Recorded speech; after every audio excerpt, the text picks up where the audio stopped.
আমি নাম মোহাম্মদ রাহিম। কোথায় থাকে? দুবাই বাহিরে। তা আপনাদের বিয়ে হয়েছে কতদিন হয়? 5-6 মাস।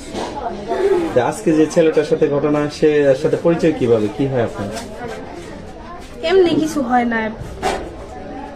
পরিচয় হলো কিভাবে? পরিচয় আপনার ফেসবুক থেকে হয়েছিল। পরে এমনি ও আমার চিনে, আমার এক ভাইয়ের ফ্রেন্ড নাই কিরকম হয়, পরে আমার চিনছে। পরে অমনি 5-6 দিন কথা বলছি। পরে আমার বলছে যে মানে গারোডুবার ওইদিকেই কোন একটা জায়গার নাম বলো, ওর নানি বাড়ি। পরে আমার বলছে ওদিকে যাবো, তাইলে দেখি একদিন।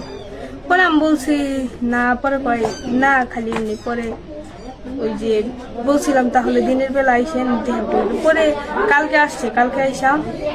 পরে একটা মানুষ আসছে, পরে রান্না বান্না করে খাওয়াইয়া পরে আমার ভাগনার সাথে শোয়াইছি, মানে বললো যে আজকে যাবো না নাকি এরকম কিছু। পরে ওই পাশেই শুয়েছে মানে 11টা পর্যন্ত ঘুমাইছে, কিন্তু মাঝ রাইতে 11টার দিকে উঠা মানে আমার বলতেছে আপু ওয়াশরুমে যাও। পরে আমিও বলি নাই যে ওইদিকে। পরে যে ওই ওয়াশরুমে যাইয়া মানে যতটুকু টাইম লাগছেই আমি অমনি বসেছিলাম।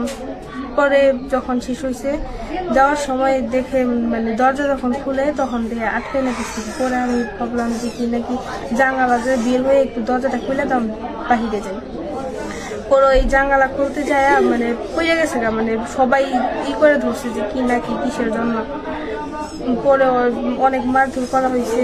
আমারও জিজ্ঞেস মানে সুযোগই দেয় না ভালো করে কথা বলার।